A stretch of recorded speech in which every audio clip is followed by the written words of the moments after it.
पापियों को पाप से है तारती। भागवत भगवान की है आरती। पापियों को पाप से है तारती। श्री भागवत भगवान की है आरती। पापियों को पाप से है तारती। भागवत भगवान की है आरती। पापियों को पाप से है तारती।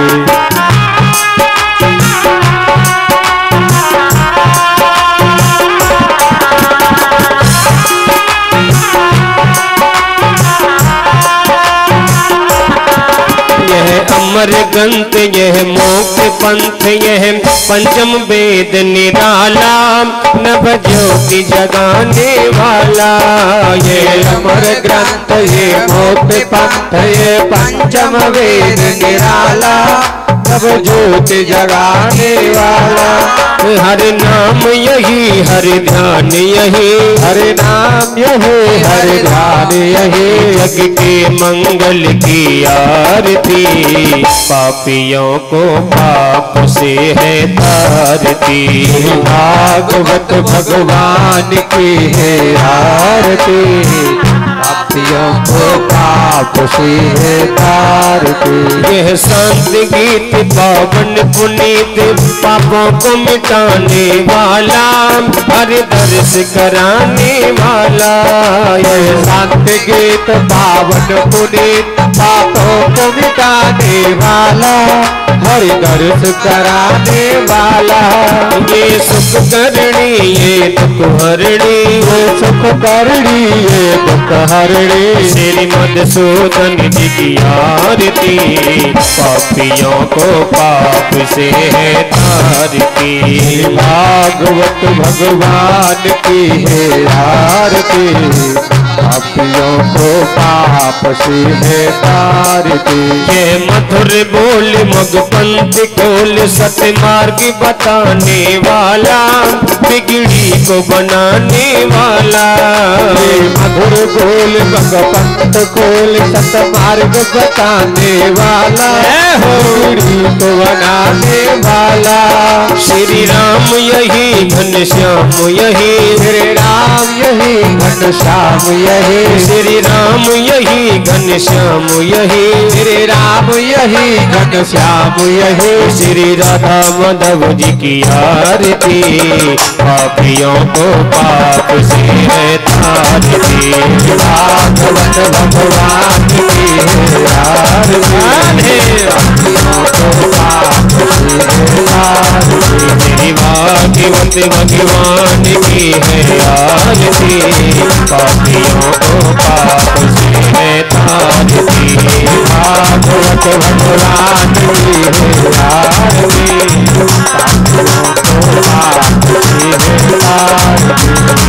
पापियों को पाप से है तारती। पापियों को पाप से है तारती। पापियों को पाप से है तारती। पापियों को पाप से है तारती।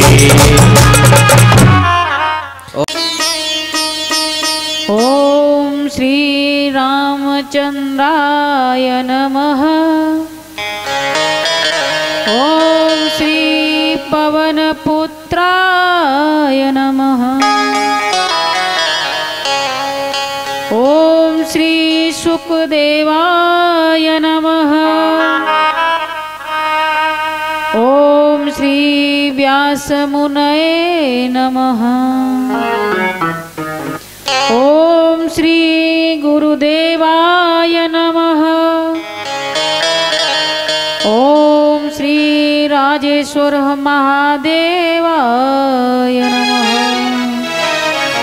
ओम नमो भगवते वासुदेवाय नमः। कर्पूर गौरम करुणावतारम। संसार सारम भुजगेन्द्रहारम। सदा वसन्तं हृदयारविन्दे भवं भवानी सहितं नमामि। वक्रतुण्ड महाकाय सूर्यकोटि समप्रभ निर्विघ्नं कुरु मे देव सर्वकार्येषु सर्वदा। वर्णानामर्थसंज्ञानां रसानां छन्दसामपि मंगलानां च कर्तारौ वन्दे वाणी विनायकौ। भवानी शंकरौ वन्दे श्रद्धा विश्वासरूपिणौ। याभ्यां विना न पश्यन्ति सिद्धाः स्वान्तस्मीश्वरम्। वन्दे मोदमयं नित्यं गुरुं शङ्कररूपिणम्। यमाश्रोति वक्रोऽपि चन्द्रः सर्वत्र वन्दते। विघ्नेश्वराय वरदाय सुरप्रियाय लंबोदराय सकलाय जगदिताय नागाननाय श्रुति यज्ञ विभूषिताय गौरीसुताय गणनाथ नमो नमस्ते। अखंड मंडलाकारं व्याप्तं येन चराचरं तत्पदं दर्शितं येन तस्मै श्री गुरुवे नमः। बंसी विभूषित करान् नवनीरदाभात् पीताम्बरादरुणविं बफलाधरोष्टात् पूर्णेन्दु सुंदर मुखां दर्वेन्द्र नेत्रात् कृष्णात् परम किमपि त्वमेहं न जाने। ध्येयं सदा परिभवग्न मम भीष्टदोहम् तीर्थास्पदं शिवविरिञ्च नुतं शरण्यम्। दत्यार्तं प्रणतपाल भवाब्धिपोतं वन्दे महापुरुषते चरणारविन्दम्। भक्त भक्ति भगवंत गुरु चतुर्नाम बपु एक इनके पद वंदन किए नासै विघ्न अनेक।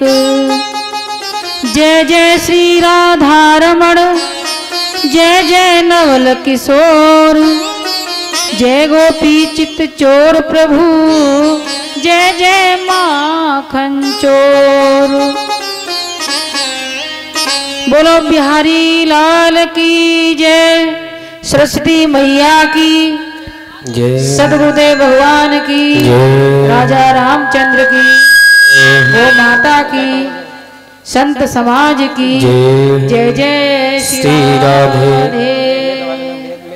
परम ब्रह्म परमेश्वर परमात्मन परम मंगलमय अकारण करुणा वरुणालय भक्ति वांछित कल्पतरुधारी श्री बाल कृष्णलाल की वांगमयी मूर्ति श्रीमद् भागवत कथा हमारे गोविंद की अनुकंपा से तथा भक्तजनों के सहयोग से आप लोगों के बीच प्रारंभ होने जा रहा है।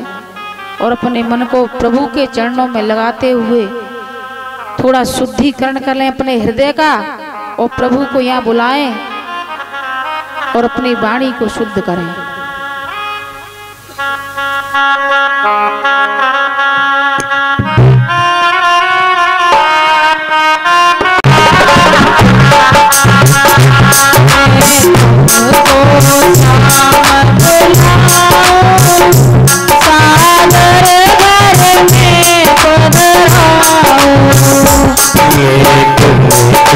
श्याम बुलाओ सादर घर में पधराओ। मैं तुमको श्याम बुलाओ सादर घर में बैठाओ। मैं तुमको श्याम बुलाओ सादर घर में बैठाओ।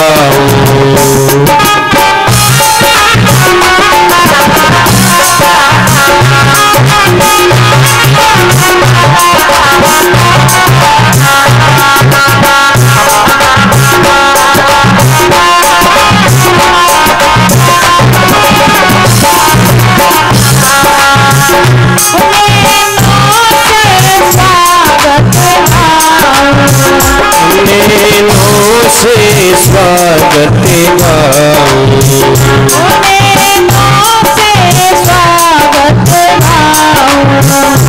नैनों से स्वागत गाऊं,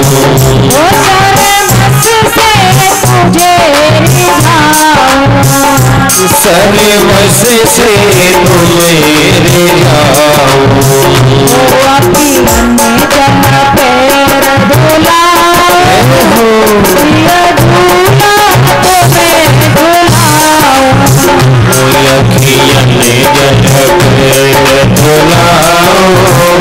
प्रिय झूला तुम्हें झुलाऊं।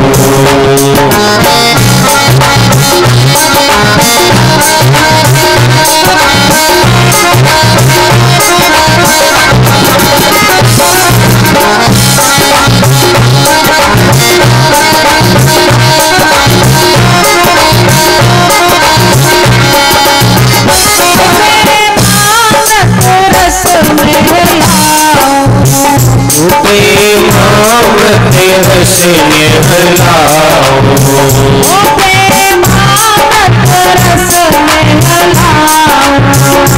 प्रेमामृत रस निहलाओ।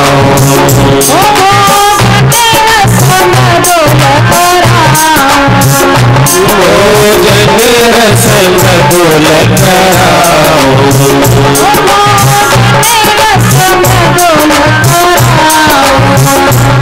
भोजन रस मधुर कराओ।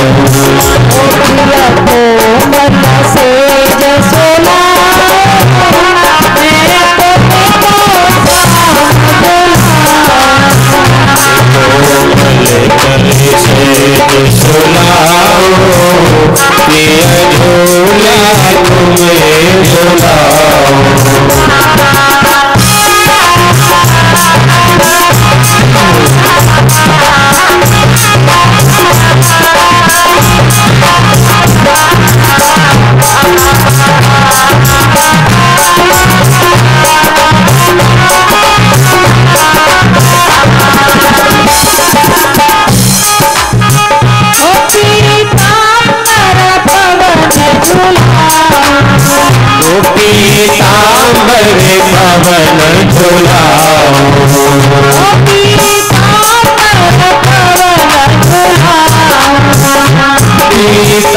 पीताम्बर पवन झुलाओ।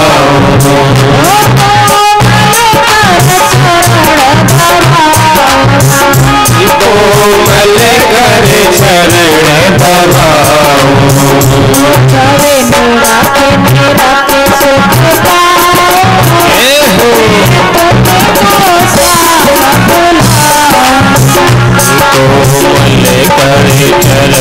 दबाओ, श्याम बुलाओ।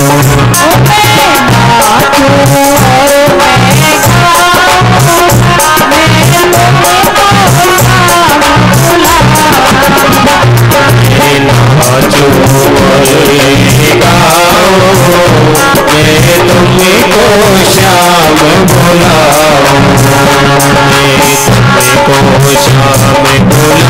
बुलाओ, सादर घर में बैठाओ,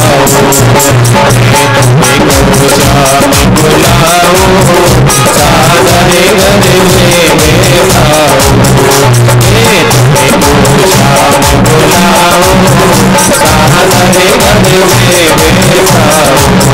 सादर घर में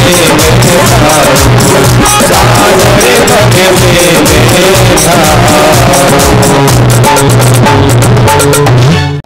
और प्रेम से कथाएं सुने। कुछ माताओं को अगर मुझसे कोई शिकायत हो तो उनसे बार बार नमन करते हैं कि उन्हें शिकायत होनी चाहिए, जिससे हम अपना निखार और लाएंगे। तो गोवर्धन में भगवान ने सभी ब्रजवासियों की रक्षा की। रक्षा करने के बाद ब्रज में आई। ब्रज में आने के बाद एक दिन नंद बाबा एकादशी का व्रत था और दूसरे दिन स्नान करने के लिए यमुना में गए, लेकिन समय नहीं देखा और समय से पहले यमुना में प्रवेश कर गए। तो वरुण देवता के कुछ दूतों ने उनको पकड़ के बैकुंठ में ले गए। कृष्ण को पता चला कि मेरे पिता नंद बाबा को वरुण के दूत बैकुंठ में ले गए हैं।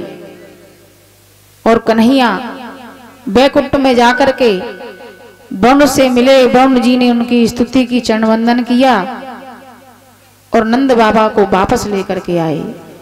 तब नंद बाबा की आंखें खुली कि ये गोविंद तो परमात्मा का साक्षात अवतार है। उनका इतना गुणगान किया कि गुणगान करते रहे और यह बातें उन्होंने अपने गोप और ग्वालों से बताई कि आज कन्हैया बैकुंठ से लेकर के मुझे वापस आया है। अब सभी गोप उछल रहे हैं, सभी गोप कह रहे हैं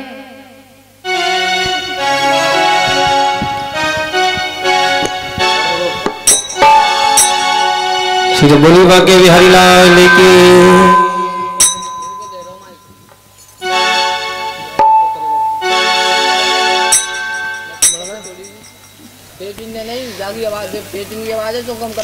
गोप कह रहे हैं कन्हैया, जिस प्रकार तुमने बाबा के बैकुंठ के दर्शन कराए, आज हमें भी वो दर्शन की अभिलाषा है। यह मन में विचार किया और सारे गोपों को बैकुंठ ले गए। बैकुंठ में जाकर के गोप रहने लगे, लेकिन उनका मन नहीं लगा। हे गोविंद, हमारा तो ब्रज ही अच्छा है, हमें तो अपने ब्रज में वापस ले चलो। इस बैकुंठ में हमें मन नहीं लग रहा, क्योंकि जिस बैकुंठ में आप नहीं है वहां हमारा रहने की कोई इच्छा नहीं है। तो सारे गोप वहां तनिक भर नहीं ठहरे और कन्हैया को लेकर के ब्रज धाम में पहुंचे। ब्रज धाम चारों तीर्थों के बराबर है। आप उसकी गंदी नालियों को न देखें, उखड़ी हुए खरंजे को न देखें। जिस वक्त इंद्र ने ब्रज में प्रवेश किया, अपने हाथी से उतर के ब्रज रज को प्रणाम किया और रज मस्तक पर लगाई, तब वो आके कन्हैया से मिले। तो कभी वृंदावन जाएं तो इन चीजों को न देखें, या गंदगी है, यहाँ ये व्यवस्था नहीं है। वहां की तो अगर रज हमें मिल जाए तो हमारा जीवन सार्थक है। कभी ये भावना मन में लाए नहीं, चारों धामों के बराबर है। एक बार प्रयागराज आए भगवान, सारे देवता सारे जो तीर्थ हैं मुझे कर देते हैं, लेकिन आपका वृंदावन मुझे टैक्स भरने नहीं आता है। तब भगवान ने कहा कि मैंने तुझे तीर्थों का राजा तो बनाया है, लेकिन अपने घर का राजा नहीं बनाया है। वृंदावन मेरा घर है, वृंदावन तुम्हें टैक्स भरने के लिए नहीं आएगा। तो वृंदावन की तो इतनी महत्ता है कि समझे तो आप चारों धाम के तीर्थ वृंदावन में है। एक बार नंद बाबा कन्हैया को लेकर के भांडरी के वन में गए। वन में पहुंचे हैं, बारिश होने लगी, तभी राधा का आना होता है। और नंद बाबा ने कन्हैया को गोद में देकर के कहा कि पुत्री इसे घर पर पहुंचा देना। राधा मैया उन्हें गोद में लेके चली आ रही हैं। थोड़ी दूर में भांडरी के वन से थोड़ी दूर जाकर के उन्होंने गोलोक धाम प्राकट्य किया। ग्रंथों में लिखा है गोलोक धाम प्राकट्य किया, उसमें दोनों ने विवाह किया है। विवाह करने के बाद में पुनः बालक बन गए हैं और राधा मैया उन्हें गोद में लेकर के मैया यशोदा के घर दे करके आई हैं। तभी सभी के मन में चर्चा होने लगी कि राधा तो कृष्ण की बहू है। सभी के मन में ये विचार आने लगे। हुआ ऐसा कि कई ऐसी कथाएं आई। राधा मैया नए नए रोज हार पहन के आती थी कन्हैया के पास मिलने के लिए और रोज कन्हैया उनकी तारीफ करते थे। आज के समय में तो कोई किसी का पति तारीफ करता ही नहीं है, वो रोज तारीफ करते थे। एक दिन 9 लाख का हार पहन के आई और कन्हैया से बार बार कहती है देखना गोविंद मेरा हार कैसा लग रहा है। तो उन्होंने कुछ नहीं कहा, थोड़ा सा हाथ बढ़ाया कि देखूं तो सही। जैसे ही कन्हैया ने हाथ बढ़ाया राधा पीछे की तरफ हट गई कि तुम्हारे नंद बाबा के पास तो ऐसा हार कभी आ ही नहीं सकता है, उनकी तो औकात भी नहीं है। कन्हैया के मन में बड़ा माँ बाप के प्रति अगर कोई बोल दे तो हृदय में ऐसी व्यथा हो जाती है कि इसने मेरे माँ बाप के प्रति के बोल कैसे दिया। वो वहां से चुपचाप चले आए, चुपचाप चले आए, कुछ नहीं कहा।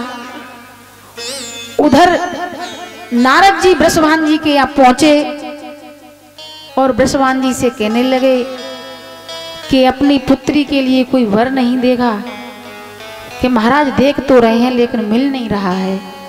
तो क्योंकि ढूंढने की आवश्यकता नहीं है, थोड़ी सी माखन चोरी करता है और उसमें कोई ऐब नहीं है। तुम्हारे मित्र का बेटा है कन्हैया, उसको जाकर के आप देख लो। तो वृषभान जी ने 101 मोतियों के थार भर के भेजे और कन्हैया तो तकतकाने बैठे थे कि कब मुझे मौका मिले। अब थार गए, उसमें से एक मुट्ठी भरी और पीछे बगीचे में बो दिए। बाबा ने कहा इसमें से एक मुट्ठी मोती कम है और मुझे पता है चोरी करने वाला कोई नहीं है, सिर्फ एक व्यक्ति के। तो चोरी करने वाला कोई व्यक्ति नहीं है, वही एक होगा। तब उन्होंने कहा बाबा ऐसा करना कि उन्होंने 101 थाल जो भर के भेजे हैं, मैं चाहता हूं कि आप 151 थाल भर के वापस भेजिए। नंद बाबा बोले ये कैसे हो सकता है कि पीछे बगीचे में जाइए और जितने मोती पेड़ों पे अभी जो माया से उत्पन्न होंगे सारे ले आइए। सारे मोती तोड़ करके लाए, 151 थार वृषभान जी के यहाँ भेज दिए। राधा समझ गई कि ये कन्हैया का काम है। अब राधा ने खाना पीना सब छोड़ दिया। वृषभान जी बड़े परेशान, क्या करूं, खाना खाती नहीं है, किसी से बोलती है नहीं है, मुस्कुराती नहीं है, सब छोड़ दिया है। तब कन्हैया के कानों में ये बात पहुंची तो लिलीहारी का वेश बना करके, चूड़ी बेचने वाले का वेश बना करके चले आ रहे हैं। और कैसा कैसा वेश बनाया है कि स्त्रियां भी फेल उनके सामने, ऐसा वेश बना करके कन्हैया राधा जी से मिलने के लिए आए हैं।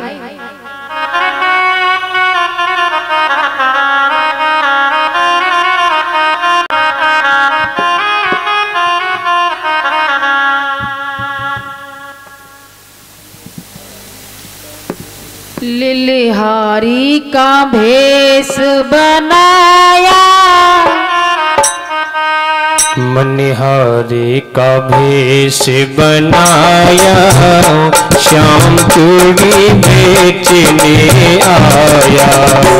मनिहारी का भेष बनाया, श्याम चूड़ी बेचने आया। मनिहारी का वेश बनाया श्याम चूड़ी बेचने आया। मनिहारी का वेश बनाया श्याम चूड़ी बेचने आया।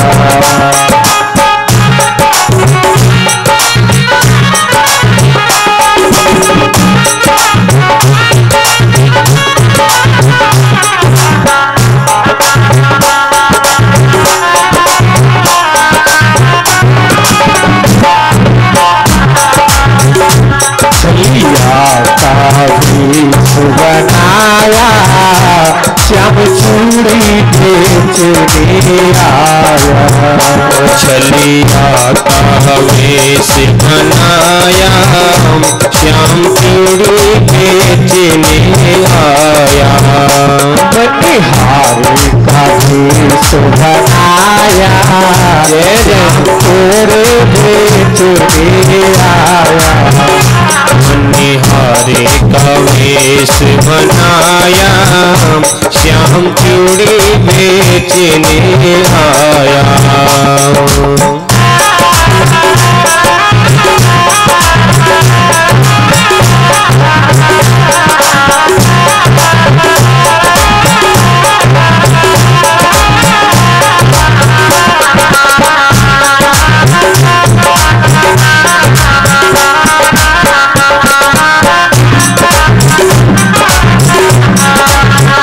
झोली कांधे भरी उसमें चूड़ी भरी। झोली कांधे भरी उसमें चूड़ी भरी। झोली कांधे भरी उसमें चूड़ी भरी। कांधे भरी उसमें चूड़ी भरी। गली में शोर मचाया श्याम चूड़ी बेचने आया। मनिहारी का वेश बनाया श्याम चूड़ी बेचने आया।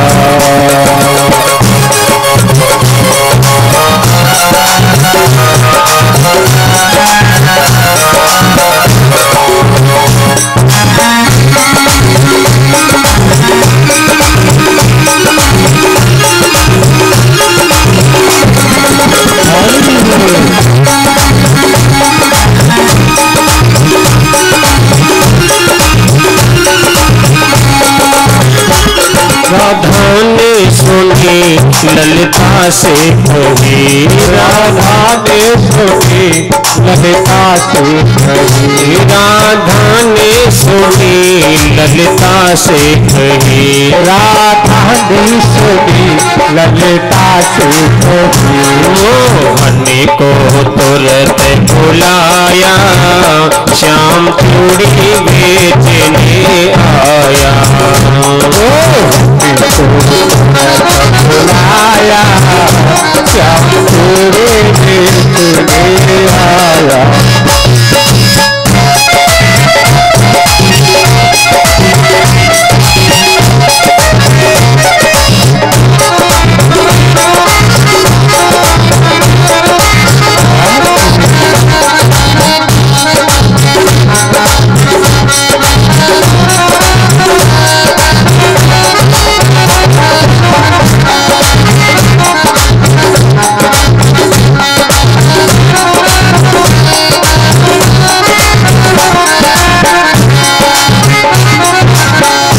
चूड़ी लाल नहीं पहनो चूड़ी हरी नहीं पहनो। चूड़ी लाल नहीं पहनो चूड़ी हरी नहीं पहनो। चूड़ी लाल नहीं पहनो चूड़ी हरी नहीं पहनो। चूड़ी लाल नहीं पहनो चूड़ी हरी नहीं पहनो। मुझे श्याम रंग ही भाया श्याम चूड़ी बेचने आया। मुझे श्याम रंग है भाया श्याम चूड़ी बेचने आया।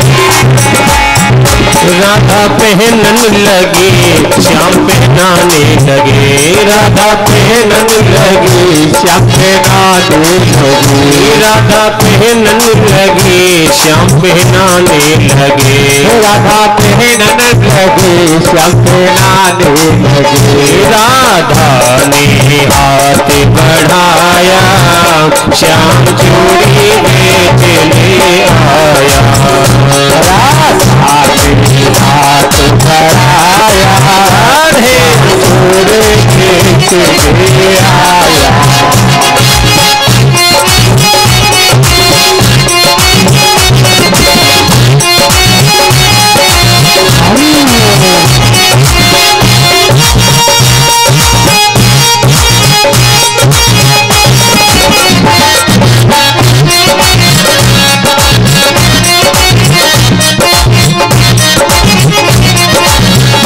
राधा कहने लगी तुम हो छलिया भरे, राधा कहने लगी तुम हो छलिया भरे, राधा कहने लगी तुम हो छलिया भरे, राधा कहने लगी तुम हो छलिया भरे। धीरे से हाथ छुड़ाया श्याम चूड़ी बेचने आया,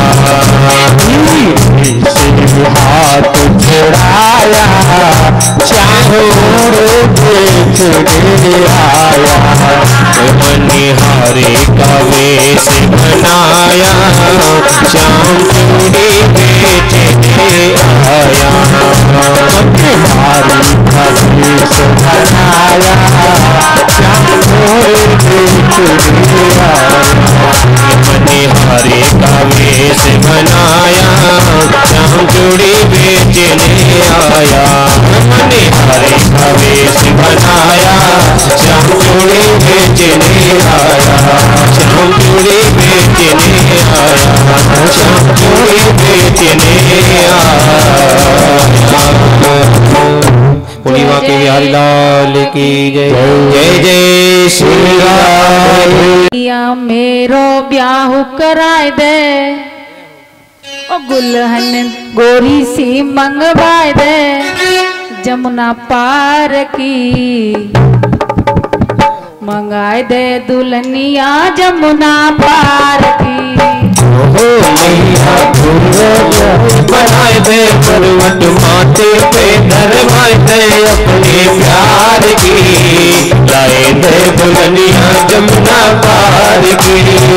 ओ मैया दूल्हा मोर बनाए दे करवट माथे पे धरवाए दे अपने प्यार की, दुल्हनिया जमुना पार की। पूरी भक्त ढोड़ियो छोरी हो न कलो तारे, पूरी भक्त ढोड़ियो हो न कलो तारे, हाँ पूरी भक्त ढोड़ियो छोरी हो न कलो तारे, हाँ पूरी भक्त देखियो दुल्हन हो न कलो तारे। रुपया ब्याज पे लियो, रुपया ब्याज पे लियो, नथनी सोने की गड़बड़ियो रकम उधार की, लाए दे दुल्हनिया जमुना पार की। ओ मैया मेरा ब्याह कराए दे मरवत माथे पे धरवाए दे अपने प्यार की, लाए दे दुल्हनिया जमुना पार की, लाए दे दुल्हनिया जमुना पार की, लाए दे दुल्हनिया जमुना पार की।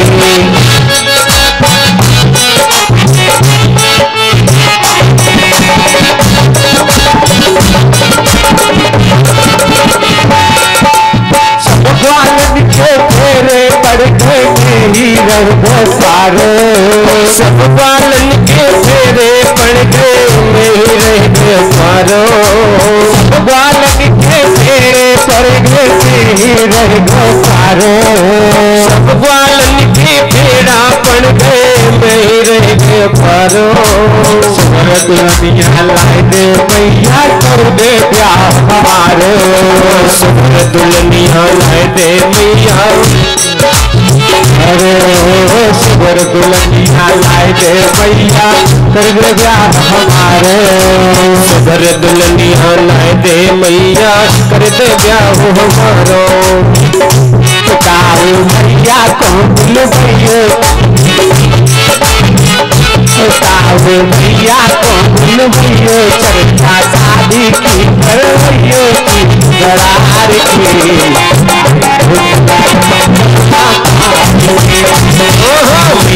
दूल्हा मोर बनाए दे मरुद माथे पे दरबाए दे रकम भगवान की लाए दे दुल्हनिया की मैया दूल्हा मोर बनाए दे मरुद माथे पे दरबाए दे रकम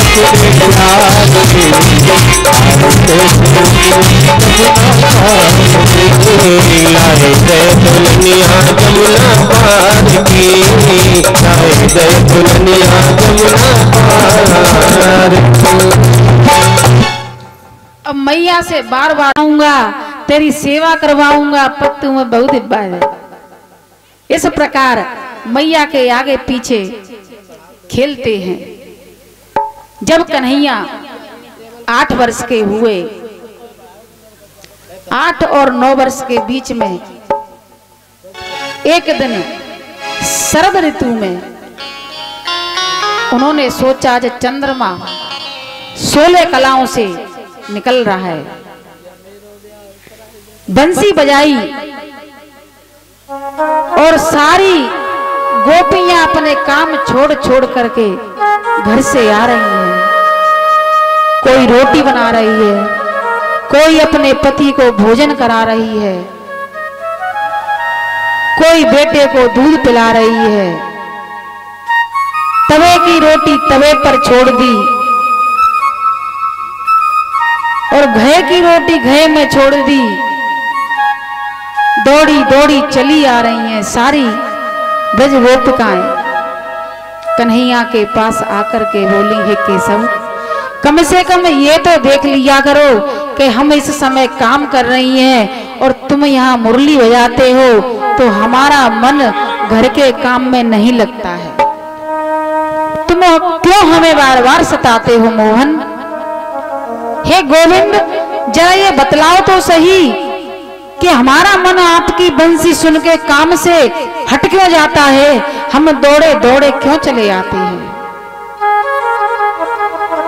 तब कन्हैया कहने लगे, तुम आधी रात में जंगल में अपने घर परिवार को छोड़ करके आ रही हो, कहीं तुम्हें शेर खा जाता तो? या तुम्हारे घर वाले क्या कहेंगे कि यहाँ आधी रात को तुम किससे मिलने के लिए आई हो? मैं तुम्हें किस्सा सुनाता हूं कि एक पत्नी अपने पति का शीश रख करके बैठी हुई थी। उसके पति को नींद आ गई।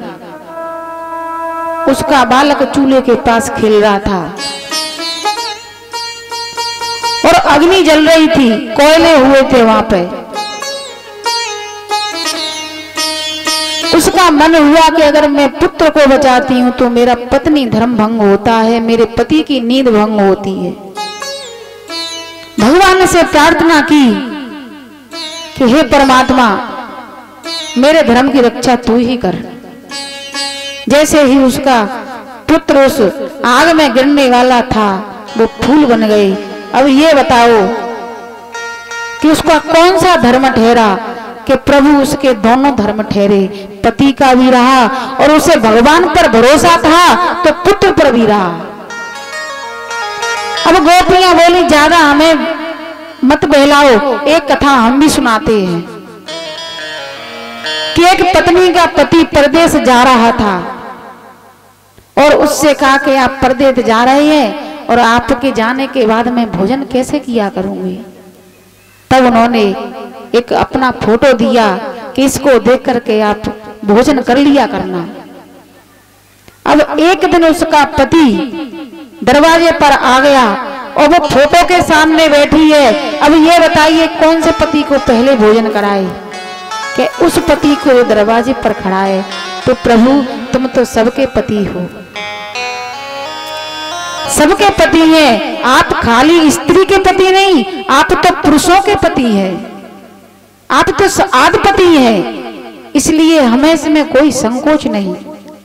लेकिन उनकी भी लीला देखिए, एक रूप में अपने घर में परिवार में है और एक रूप में कन्हैया से मिलने के लिए आई हैं। चंद्रमा 16 कलाओं से प्रकट हुआ। अब वहां रास लीला की तैयारियां होने लगी। रास लीला की तैयारियां से पहले कुछ गोपियों को उन्होंने घुमाना शुरू किया।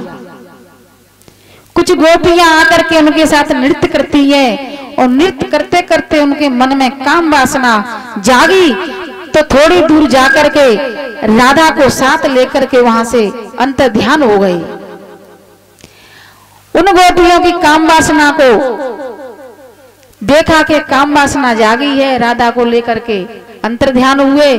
थोड़ी दूर पर जाकर के राधा कहने लगी, मोहन मेरे पैर दुख रहे हैं। कन्हैया ने उन्होंने अपने कंधे पे बिठा लिया और जैसे ही राधा ने कहा कि मोहन आपने मुझे कंधे पे बैठा लिया, उनको भी अहम हो गया, घमंड हो गया। कन्हैया अंतर ध्यान, राधा लटकी रह गई पेड़ पे। इतने में सारी सखियां ढूंढती चली आ रही हैं, पैरों के निशान दिखाई दिए। वहां राधा मैया लटकी मिली हैं डार पर। तब उनको उतारा है कि मोहन कहाँ है। तब सारी सखियां रुदन कर रही हैं, हे परमपिता परमेश्वर, हमसे गलती हो गई, हमें क्षमा करें और हमें दर्शन दीजिए कान्हा। जो कन्हैया की भक्ति मातृभाव से, परमात्मा के भाव से करता है, वो उनके पास साक्षात आते हैं, क्योंकि कन्हैया के अंदर कोई काम वासना नहीं है। तो भगवान कृष्ण प्रकट हुए और रास लीला का आनंद लेते हैं। तो यहाँ तो स्वयं लक्ष्मी विराजमान है।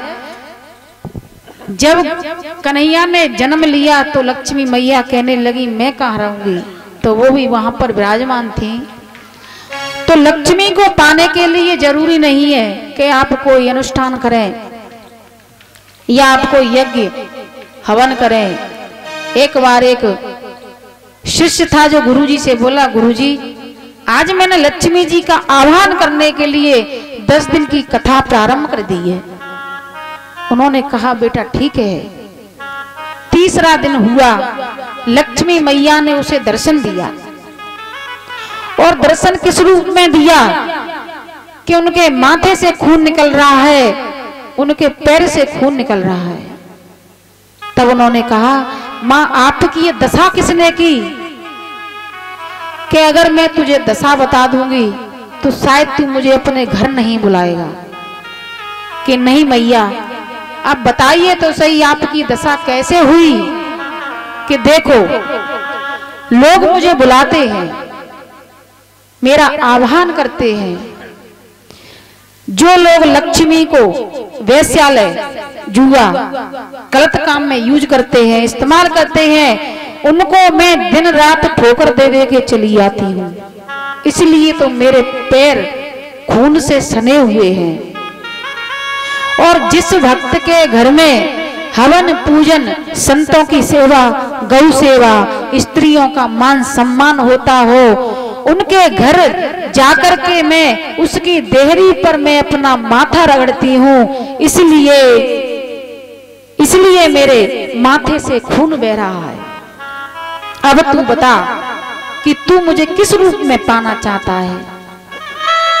वो पैरों में गिर गया, हे माँ, मैं आपको कभी गलत काम में इस्तेमाल नहीं करूंगा। संतों की सेवा, गौ सेवा, हवन पूजन इत्यादि में मैं आपका इस्तेमाल करूंगा। तो यहाँ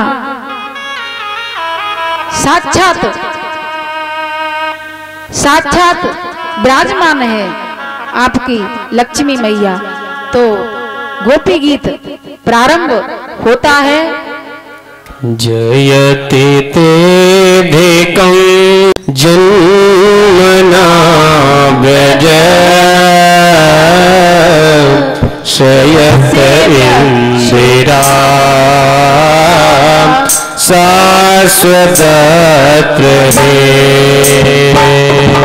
संहिते देखूं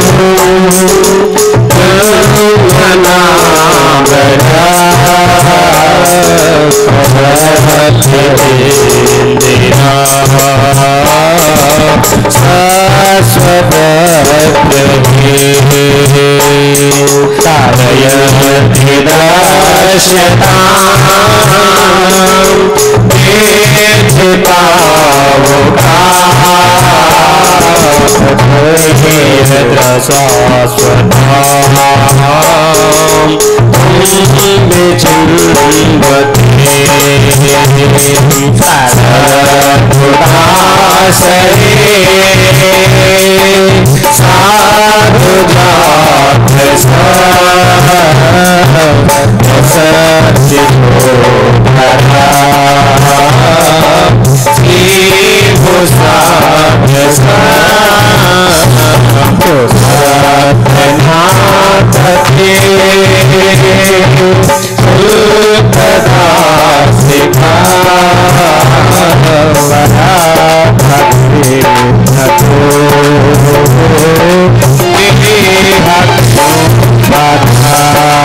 जाके मोहना कहाँ कर लिया किनारा मुरली बजा के मोहना कहाँ कर लिया किनारा मुरली बजा के मोहना क्यों कर लिया किनारा मुरली बजा के मोहना कर लिया किनारा मुरली बजा के मोहना क्यों कर लिया किनारा मुरली बजा के मोहना कर लिया किनारा हमसे है हाय कैसा हमसे है हाय कैसा व्यवहार है तुम्हारा मुरली बजा के मोहना कर लिया किनारा मुरली बजा के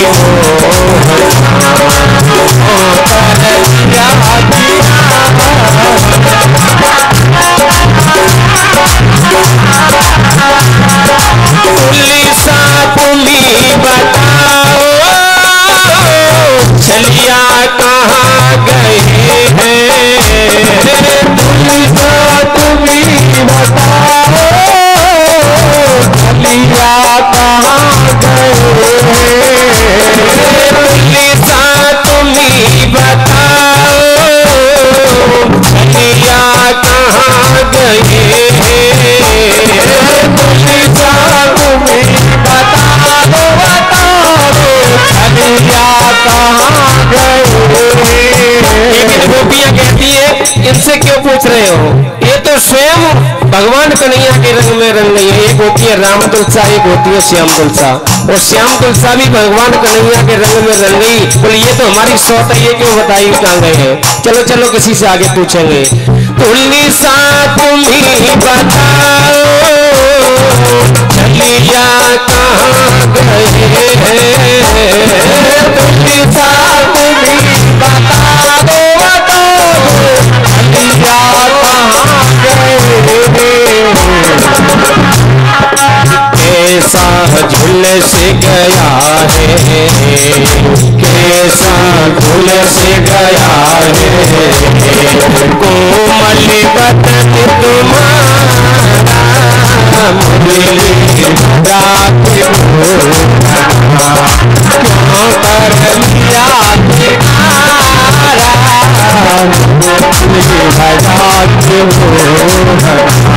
आगे बढ़ी गोपियों ने देखा एक काला काला घुमरा, बोले भैया तू ही बता दे। सखी बोली ये भी काला है वो भी काला है, काले पर भरोसा मत करो, उस काले पर भरोसा मत करो। और आगे बढ़ी तो देखा तो यमुना जी से कहा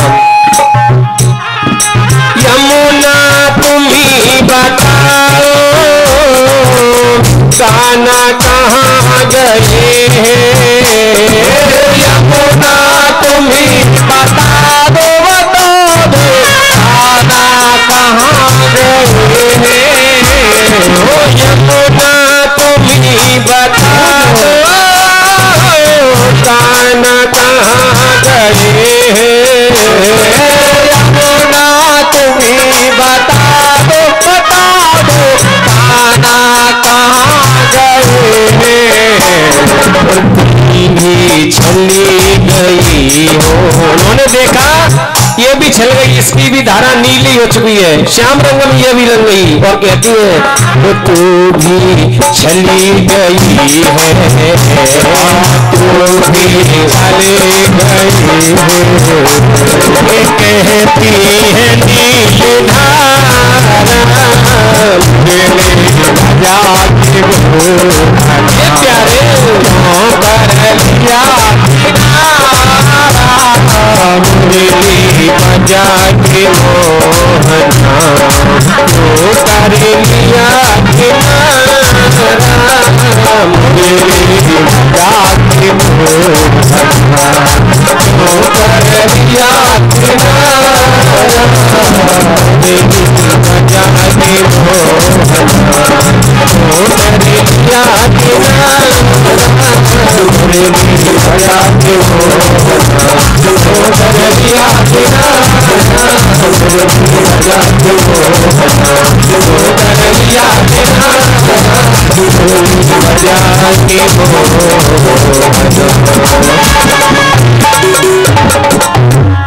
मुलीवा के बिहारी लाल की जय।